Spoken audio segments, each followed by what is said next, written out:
Bonjour, bonjour. Dans cette vidéo, on va parler de graphisme. Alors, souvent quand on parle de graphisme, on pense tout de suite à mettre un stylo ou un crayon ou un feutre dans la main de son enfant et lui faire repasser sur des lignes ou repasser sur des petits points. En maternelle, on apprend qu'il faut vraiment, avant d'avoir un stylo, avant d'avoir un crayon dans sa main, il faut vraiment que l'enfant soit délié au niveau des doigts, qu'il ait les doigts musclés et qu'il soit précis.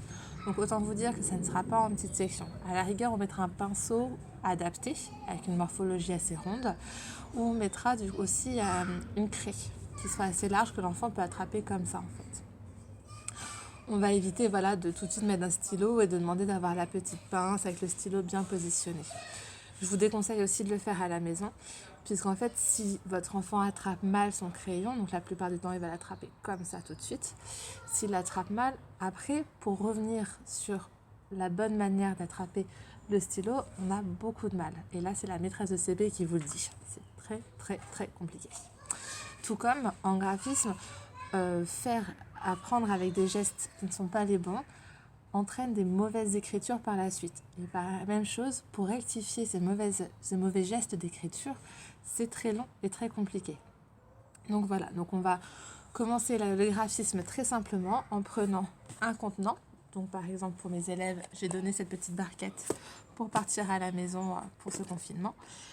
Et dedans, on met soit de la farine, soit de la floraline, soit de la semoule, enfin quelque chose un peu poudreux qui peut comme ça se promener dedans.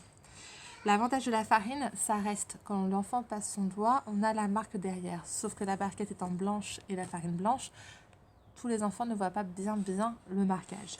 La floraline, ça change de couleur, donc c'est pas mal. À vous de voir, à vous ce que vous avez dans les placards, ce que vous pouvez utiliser, c'est vous.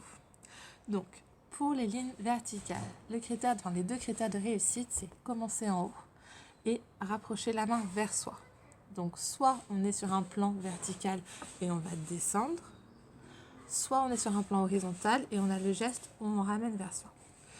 Pour les lignes horizontales, on va partir de la gauche et on va aller vraiment vers la droite. En France, c'est notre sens d'écriture, donc il faut vraiment qu'on le respecte, de la gauche vers la droite. Donc là, j'ai versé ma petite floraline, dans ma barquette.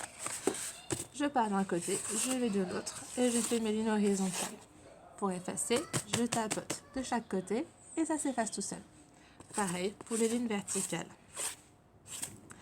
Si c'est la première fois que vous le faites et que votre enfant est un peu perdu, vous pouvez utiliser des gommettes.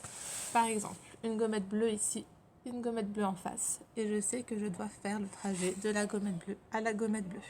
On n'a pas de gommette, pas de souci. On sait qu'on a des pinces à linge. Une pince à linge bleue, une pince à linge bleue.